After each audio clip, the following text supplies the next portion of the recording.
How's it going, guys? Welcome back to the channel and to our very first book review. We're gonna be doing a review on The Four Loves by C.S. Lewis.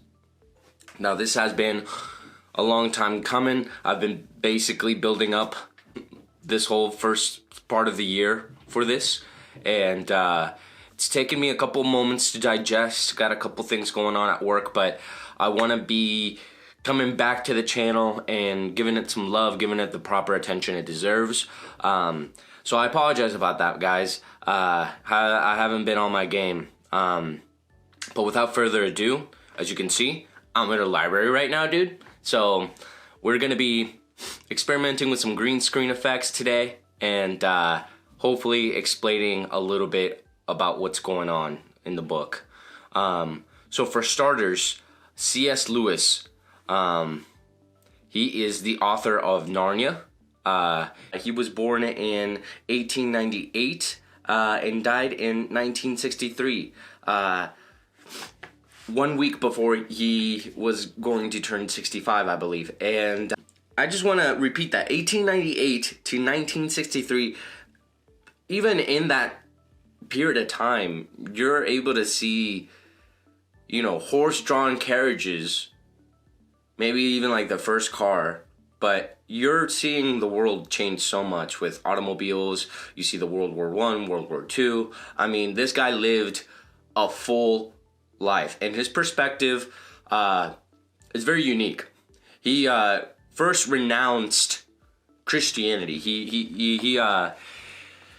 He grew up Christian, but then later he was like, damn, dude, like, I'm seeing fucking wars right now, dog. I'm fucking seeing, like, technology that's taking over, you know, and it was during a time where everything was becoming very secular. It almost reminds you of kind of what you see bits and pieces of it even today, with how much division there is. But however, he writes this book of The Four Loves in a perspective of Christianity and philosophy.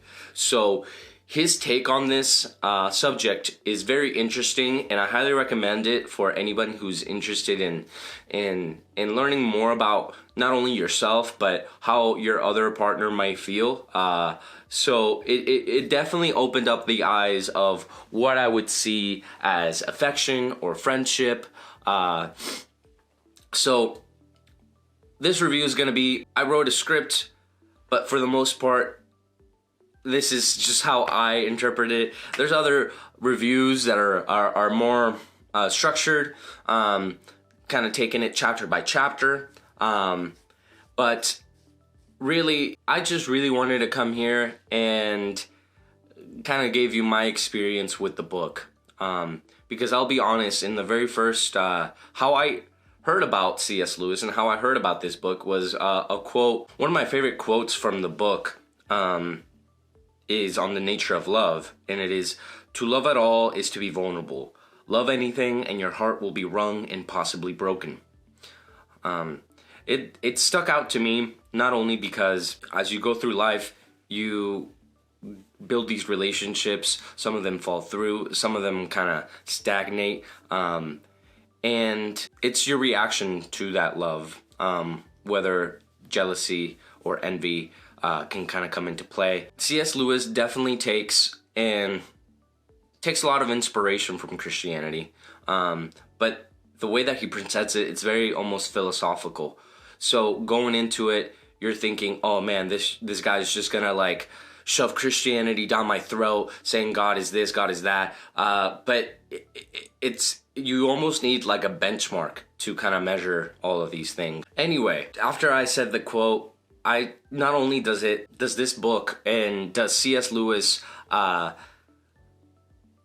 provide a profound understanding of love in the context of Christianity, but it also gets a lot of inspiration from philosophy. The themes still have a lot of relevance to today. In this book, he goes over the different kinds of loves, and in the first chapter, he tries to make the distinction between need loved and gift love, which is basically a love that a person needs to kind of have some morals or of an understanding, like basically almost empathy.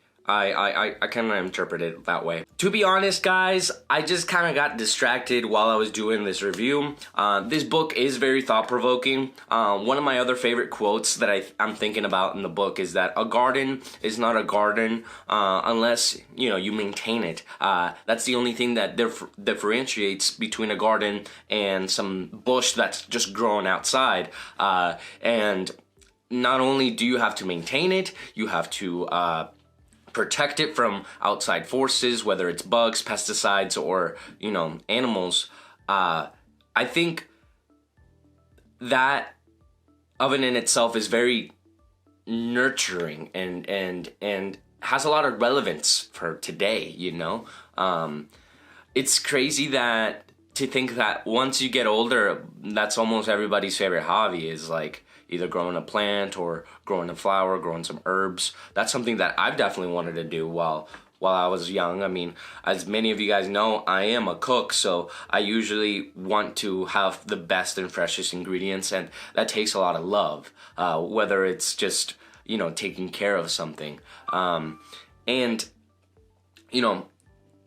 throughout the book, and through the different lenses, how he looks at love, whether it's on a religious context or in a philosophical context, and even throughout his own personal experiences, because C.S. Lewis definitely does refer back to some popular readings that was prominent during his day. And whenever I got to those pages, I'm like, what the hell is he talking about? I've never heard any of these people. Obviously, you heard of people like Shakespeare, but I mean, he was mentioning other things that I had no idea and I couldn't relate. And I dropped off, like my attention dropped off at some points. However, all of his insights were resonating for me. And I think that is the beauty of his work, the beauty of his book. And I think The Four Loves remains as like an essential read for anybody wanting to get more into his works. I think it was a pretty good book.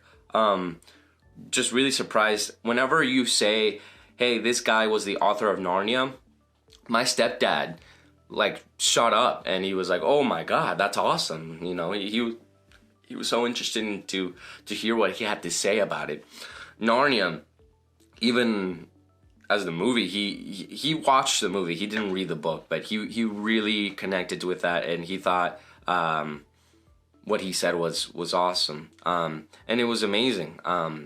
For 30 minutes, and I was like kind of taking over the room, explaining his book, explaining what it meant to me, and it's interesting because a lot of these themes can be relatable and resonate with people. I found out about this book with a quote I saw on TikTok, and to me, I find it very interesting that he was an atheist, then converted back to Christianity, because you are able to see both sides of the same coin, and his perspective is unique in that way. So, all in all, I believe that the Book of Four Loves still has a place in society for today. For anybody interested in gaining a deeper understanding of self-reflection, love, friendship, and camaraderie, I think you guys should start reading this book, because it kind of gives you an insight on how all of these different kinds of loves work with each other. Because a friendship isn't going to be the same thing as a wife or a girlfriend, A girlfriend isn't going to be the same thing as a wife, And I think a friend, the way that they explain it in the book is, the way that he explains it in the book is that they're both on the same page, shoulder by shoulder. So, anyway, I think it's very interesting, definitely worth the read. Hope you guys liked this review. I know it was kind of all over the place, but I just, once you get to think about this book, it's just like, man, what did I get out of it? And it resonated with me in different parts, which is why this book, it took me so long to read. because as you go throughout your day, you start really noticing some things. And if anything, this pushed me to seek out more of the Lord, more of God. And it was probably one of the best things that has happened to me. I appreciate that, and it gave me a lot of peace. So, with that being said, hope you guys like this book review, and leave a comment down below if you guys want to see more like this. This ends off my series of reading The Four Loves by C.S. Lewis, and we're just going to be posting some cringe to get some views, because I need some views to do this shit full time. Okay, let's do it. See you guys later.